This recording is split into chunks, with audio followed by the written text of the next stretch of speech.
nagpapasalamat po kami sa Diyos at sa araw na yon ay nagkabuklod-buklod po ang damdamin ng bawat isa at isa pa po ay naidaos po ng maluwalhati ang Sport Fest na yun.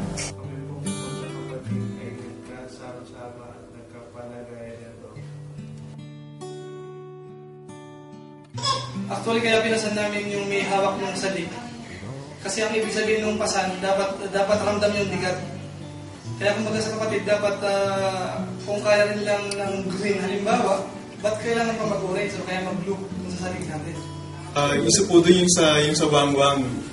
Ano po, yung sense of urgency po, yung parang emergency.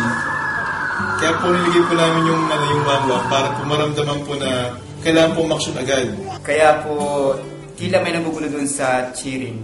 Amin po ipinapakita doon na meron pong tayong kalaban na sa kabila ng higpit ng gawain at gustong makatuwang po ng bawat kapatid.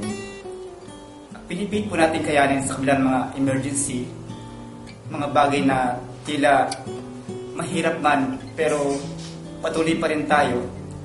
Yung nanggugulo po na yun po yung kalaban natin, Diablo. Regarding naman po dun sa practice namin, nagkaroon po kami ng problema dahil po wala po kaming venue. Kung naisipan namin mag-try doon sa Madinat Califan, may plaza doon. Nakapag-practice na kami, kumbaga nasa gitna na kami, biglang may mga lokal na gugulo sa amin. Okay na, buong-buo na namin lahat. Tapos, after mga ilang days na lang, nalaman namin na meron parang time limit. So, yung mga nabuo po namin na step, kailangan na naman namin bawasan. Yun po, initially, para masaya pa nga. Ang inisip namin para for the girls lang po yung cheering. Yung boys magko-concentrate sa games. Na-experience ko yung magtuturo ka, pagtingin mo yung tinuturuan mo, kumakain pala. Kasi ilang beses na rin papalit-palit yung mga step. Yung attendance pa rin kasi minsan andun yung iba, minsan pinasasusunod na practice, wala naman yung iba, hindi makompleto. Okay naman po na malapit ng talagang nararamdaman nila malapit na yung cheering. Kaya nagposige na rin na makabuo ng... Akala ko nga po, hindi tayo makakabuo ng isang magandang cheering na katulad ng ginawa natin dahil po, una, napakagulo natin. Pangalawa po, parang wala tayong pagkakaisa. Pero nung bandang huli, nakabuo tayo ng maganda at naging pangalawa tayo sa nanalo. Salamat po sa Diyos.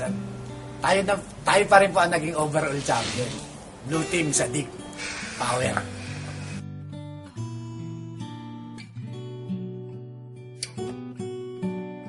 Maraming natutunan dahil yung mga kapatid sama-sama sa pagbuo ng Sadik, nagkaisa po lahat. Marami, lalo na dun sa mga ginawa nating practice. Maraming nangyari. May mga tawanan, kainan, tapos may mga nagkaroon pa ng hinisan, gano'n. Pero sulit naman kasi at dahil tayo naman yung champion. Ang unang impression ko, ang saya-saya pala kasi kumbaga nagkakaroon ng unity ang bawat isa. Pero prior to that, dahil sa masaya ang grupo kapag masaya, pero pag dumarating pala yung mga may problema, parang may point na parang ibibigay sa isa lang o kaya iiwanan yung isa. Parang nagkakaroon ng personalan, tapos nagkakaroon ng mga tampuhan. Ang bottom line natin doon, dahil sa pag-ibig, nagkakaroon tayo ng pagkakaisa. Yun po yung pinakamagandang nakita ko sa grupo at sa buong kapatiran. Kahit anong problema, basta may pananampalataya, parang madali siyang ma-resolve. Bilang nagbukas na, nagbukas. Nakalapit na yun. Nagpalagay na ng loob bawat isa. Doon po sa grupo namin, parang hindi po siya kanya-kanya. Kung anong problema po ng isa, tinutulungan po ng lahat. Yung pagdamay po sa ating iglesia, yung pagtulong po. Alam naman po natin na yung ating niaambag ay nagagamit upang ipalaganap yung Ebanghelyo. Ang saya-saya kung kasama ka sa laro sa stage, mapasalamat kayo, sabay-sabay kayo, masaya eh. Kaya lang, sa sitwasyon ko ngayon, hindi nga po pwede kasi suspendido ako eh. Kaya doon sa mga katulad ko, dapat maging active pa rin kayo kahit gano'n. Sama kayo kapag may banding, kapag sa lahat ng mga gawain. Masarap. Kaya dahil dito, nagkaisang puso ang mga kapatid sa Blue Team na magpasalamat sa Diyos. Salamat!